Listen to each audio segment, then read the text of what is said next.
दोस्तों, पाकिस्तान की तारीख में एक बार भी ऐसा नहीं हुआ कि वजीर आजम के खिलाफ तहरीक अदम एतमाद लाई गई हो और वो कामयाब हो गई हो। यानी ये एक अनहोनी की तरह की ही जो है वो बात है। आपने जरूर मेरे कल के व्लॉग में सुना होगा कि जिसमें कहा गया था कि अगर कोई अनहोनी हुई, इमरान खान साहब ने ये कहा, तो फिर जो है वो मैं और भी ज्यादा खतरनाक हो जाऊंगा। अच्छा, बात ये हो रही थी कि ये तारीख में कभी नहीं हुआ, लेकिन तारीख में ये भी कभी नहीं हुआ कि इमरान खान साहब जो है वो प्राइम मिनिस्टर बन जाए। तारीख में ये भी कभी नहीं हुआ कि पाकिस्तान के तीन ऐसे रहनुमा जो एक दूसरे को खाने को दौड़ते थे, या दो तो कम से कम ऐसे रहनुमा जो एक दूसरे का पेट फाड़ने या फिर एक कोई बाल पकड़ के घसीटने के हवाले से जो है वो, और कोई कहता था ये इंटरनेशनल चोर है, तो वो एक साथ एक दूसरे के हाथों में हाथ डाल के बैठे हुए। जी हाँ, मैं जरदारी साहब और शहबाज शरीफ साहब के बारे में बात कर रहा हूँ। मौलाना फजल रहमान साहब जो है वो, उनके साथ एक और तीसरा जो है वो रुकन है, तो ये भी साथ बैठे हो। तारीख ने ये भी कभी नहीं देखा था। तो इसका मतलब है कि अगर ये अनहोनियां हो सकती हैं, तो वजीर आजम के खिलाफ तहरीक अदम एतमाद जो कि आ चुकी है, वो भी कामयाब हो सकती है, और ये अनहोनी भी जो है वो हम और आप इस तरह से देख सकेंगे, और जो तारीख का हिस्सा बन जाएगी। यह हो सकता है ऐसा हो। तो खबर ज़ात आप सब लोगों को जिस तरह से मालूम है कि तरीके अदम एतमाद जो है वो पेश कर दी गई है। अब ये तरीकाकार क्या होगा, या इसको समझने की तरीका जो है, आप लोग भी इस तजस्सुस में होंगे कि ये किस तरह से जो है वो आगे बढ़ेगी। तो पहले तो इस बात को समझ लीजिए कि 21 दिन है तकरीबन, यानी 14 दिन के अंदर हर हालत में स्पीकर ने इसको कंक्लूड करना होता है। कंक्लूड इस तरह से करना होता है कि इसका इजलास बुलाना होता है, और इजलास बुलाने के बाद जो है वो फिर एक तारीख देनी होती है कि किस दिन जो है वो हम रायशुमारी करेंगे। और ये रायशुमारी जो है वो छुप के नहीं होगी, बल्कि जो है वो ये सब लोगों के सामने होगी। तो इस लिहाज से जो है वो ये बहुत ही अहम होती है। अब इस हवाले से दो तीन जो डिफरेंट आ रहा है वो ये है कि इन दिनों के अंदर आपको पता है कि 22 तारीख को जो है वो ओआईसी का इजलास भी जो है वो पाकिस्तान के अंदर हो रहा है, इस्लामाबाद में।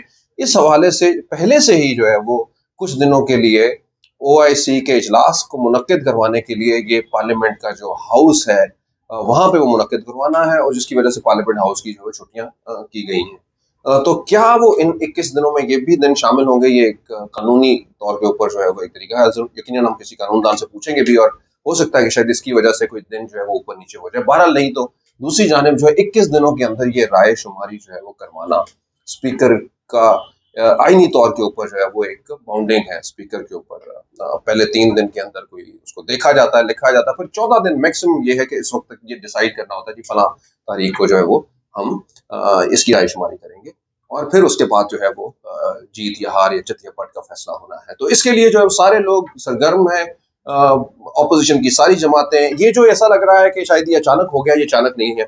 आप देखें कि जिस तरह से ये सारी बातें जो है वो काफी देर से चलती आ रही हैं, और तहरीक अदम एतमाद, फिर उसके बाद जो है वो इस्तीफे देने, ऑपोजिशन की जमातों का एक दूसरे से रुस जाना, एक दूसरे से मुंह मोड़ लेना, फजल रहमान साहब एक और जानेब, और फिर जो है वो एक दूसरे को बहुत सारी बातें भी इवन कहना, बिलावल भुट्टो जरदारी साहब का जब साथ, लेकिन उसके बाद फिर से जो है वो इकट्ठे होते हैं, और फिर से इकट्ठे होके जो है वो अब एक यक जुबान होके एक बहुत बड़ा वार, और वो ये समझते हैं कि ये तहरीक अदम एतमाद हर हालत के अंदर कामयाब होगी। दूसरी जानिब इमरान खान है, उनकी सफ़ों के अंदर अदम एतमाद जो है वो उससे पहले से आ चुका है। यानी वो अदम एतमाद जो अपोजिशन करने जा रही है, उससे पहले ही जो है वो इमरान खान की अपनी ही सफ़ों के अंदर अदम एतमाद इस तरह से हुआ है कि एक तरफ तो अलीम खान तरीन ग्रुप जो है वो बढ़ने के बैठा हुआ है, दूसरी जानिब जो है उनके इत्तेहादी भी जो है उनसे कोई बहुत खुश नहीं है। वो भी अपनी अपनी बातें अलग अलग चौधरी बरादरान से लेके एमक्यूएम तक जो है वो कर रही है, और दूसरी और जमातें भी जो छोटी जमातें।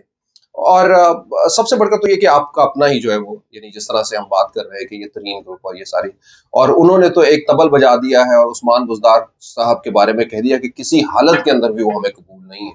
लेकिन अगर उस्मान बुजदार कबूल नहीं है तो फिर कौन कबूल है? अगर अलीम खान साहब के बारे में कह दिया है चौधरी बरादरान ने कि हमें अलीम खान कभी कभी भी कबूल नहीं है, तो ये एक बहुत बड़ा जो है वो चक्कर बन गया है। इसको देखिए कैसे सुलझता है। और लेकिन बहरहाल बहुत ही ब्रेव, और हम अगर ये कहें कि अगले कदमों के ऊपर आके और बहुत ही जो है वो बाउंसर मारा है, तो हम ये कहेंगे अपोजिशन ने यकीनन बाउंसर मारा है। कल हम बात कर रहे थे मेरे पिछले व्लॉग में, अगर आपने सुना, तो हम ये सोच रहे थे कि शायद इससे पहले जो है वो स्पीकर के हवाले से, सेनेट के चेयरमैन के हवाले से जो वो अदम एतमाद करके जो है वो इंडोर्स करवा के फिर जो है वो खान साहब तक, यानी पीएम साहब के पास आएंगे। लेकिन उन्होंने स्टार्ट ही अपना इमरान खान साहब से उन्होंने कहा जी मुकदी मुकाम। तो लेडीज एंड जेंटलमैन, हम और आप जो है वो इसको फॉलो करेंगे। 172 लोग जो है वो अब क्या हुकूमत अपने जो है वो उसी तरह से शो कर पाएगी या फिर नहीं कर पाएगी, ये एक बड़ी सिचुएशन है। तो टाइमिंग के हवाले से जैसे हमने पहले ही बात कर दी है कि ये बहुत ही एक प्लान्ड है। एक तरफ तो पीपल्स पार्टी अपना लॉन्ग मार्च लेके निकली हुई है और इस वक्त डी चौक के पास पहुंच गई है। ये लॉन्ग मार्च जो है वो रात की तकरीरों के बाद धरने में जो है वो किस तरह से कन्वर्ट होता है। दूसरी जानिब जो है वो नून लीग भी खड़ी हुई है और नून लीग भी आपस में यही मशवरा कर रही है कि क्या हमने भी अपने कारकुनान को इसके अंदर शामिल करवाना है कि ना। एक जानिब जो है वो फजलुर रहमान साहब कह रहे हैं कि मेरे सारे जो लोग हैं वो भी खड़े हैं, और यहाँ तक कि वो तेल ये भी बता रहे हैं कि डंडों को तेल लगा के जो है वो खड़े हैं। यानी यकीनन जब एक हाश बयानात जो है वो आते हैं, इमरान खान साहब एक बार फिर से जो है वो कंटेनर पर चढ़े हुए नजर आते हैं और वो ये कहते हैं कि अगर मैं इससे निकल गया हूँ तो मैं फिर छोड़ूंगा नहीं किसी को। यही छोड़ने का दावा उन्होंने इससे पहले भी किया था, लेकिन आपको पता है कि कहाँ-कहाँ से लोग जो है वो छुटते रहे, यहाँ पाकिस्तान में भी छुटते रहे और पाकिस्तान से बाहर भी जाते रहे। तो ये सब कुछ जो है वो इमरान खान साहब के साथ होता रहा है। अब इस वक़्त आवाज़ें फिर से आ रही हैं। शेख रशीद साहब बड़ी एक अहम बात करते हैं, मतलब उनकी बातों के अंदर कुछ ना कुछ ज़रूर होता है। आपने कुछ महीने पहले ज़रूर सुना होगा कि शेख रशीद साहब कहते थे, जब इससे पहले पहला धरने की बातें हो रही थी, कहते थे इमरान खान साहब अगली भी 5 साल की हुकूमत करेंगे। लेकिन अब आप जरा देखिए कि शेख रशीद साहब कह रहे हैं कि आए हम बैठते हैं टेबल पे बात कर लेते हैं, हर चीज का बातचीत से हल हो सकता है। तो ये सारी बातें जो है वो कहीं ना कहीं पे बता रही हैं कि किस तरह से हुकूमत मुश्किलात का सामना कर रही है, और इन मुश्किलात के अंदर आने वाले दिनों में इजाफा होता है या क्या होता है ये भी देखने का है। दूसरी जानिब जो है वो तरीन ग्रुप और अलीम ग्रुप सब जो है वो ये कहते हैं कि इमरान खान से हमें कोई नहीं है मसला, लेकिन दूसरी जानिब जो है वो हम इमरान खान के डिसीजन या उनके बनाए हुए दूसरे लोगों से जो है वो ज़रूर मसला है, जिसके हवाले में बुज़दार साहब के बारे में उन्होंने क्या ही दिया है। उस्मान बुज़दार साहब ने अपना इस्तीफ़ा भी इमरान खान साहब को दे दिया, लेकिन इमरान खान साहब ने उसको कबूल करने से इनकार कर दिया। ये भी एक आप समझिए कि अपडेट है, यानी ये एक मैसेज तो चला गया है। यानी इस इस्तीफ़े को आज कबूल ना करना ये सबको बता रहा है कि इमरान खान साहब अपने डिसीजन के ऊपर खड़े हैं। फ़र्ज़ करें अगर वो इस्तीफ़े की खबर बताते ही ना, या फिर जो है वो वैसे ही वो रख लेते इस्तीफ़ा, तो यकीनन जो है वो अभी एक टू डू और नॉट टू डू की सिचुएशन रह जानी थी कि पता नहीं क्या होता है इसके अंदर। लेकिन इमरान खान साहब ने अपना डिसीजन जो है वो यहाँ पे सादा कर दिया, बता दिया कि जी मुझे आप अपना काम करें और इस्तीफे की ऐसी जरूरत नहीं है।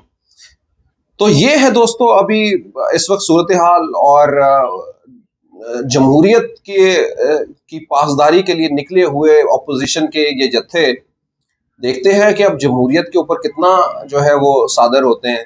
यानी इमरान खान साहब के जो खुद के उनके पार्टनर हैं या उनकी जमात के साथ जो आए हुए लोग हैं या जो पीटीआई के टिकट के ऊपर लोग हुए आते हैं, क्या उनकी वफादारियां बदलते हैं? क्या हॉर्स ट्रेडिंग होती है? क्या उनको ओहदे या फिर आने वाले इलेक्शनों के अंदर जो है वो टिकट्स मिलने की जो है वो अश्योरेंस मिलती हैं? तो ये सारी चीज़ें जो है वो देखने के काबिल है। जरदारी साहब जो है वो आपको पता है पाकिस्तान के, अगर अगर हम ये कहें कि ऐसे सियासतदान जो तोल तोल के बोलते हैं और जो कुछ बोलते हैं उनमें बहुत वजन होता है, तो उनकी एक बड़ी खूबसूरत बात आपको बता दूं। अब से कुछ घंटे पहले उन्होंने ये कहा कि इस वजीर आजम को हटाएं और कोई शरीफ वजीर आजम लेके आए। तो यकीनन आप लोग जो है वो ये समझ ही गए होंगे पाकिस्तान में शरीफ फैमिली से ज़्यादा और शरीफ को क्या हो सकता है। तो दोस्तों अगले 21 से 24 दिनों के अंदर अगर प्लान के मुताबिक सब कुछ इसी तरह से ही हुआ, तो फिर हो सकता है कि शहबाज शरीफ या फिर अब्बासी साहब जो है वो वजीर आजम बन जाए।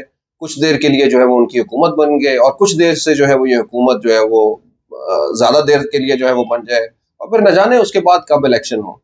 लेडीज एंड जेंटलमैन, हमारे साथ रहिएगा और हम आपको आगाह करते रहेंगे।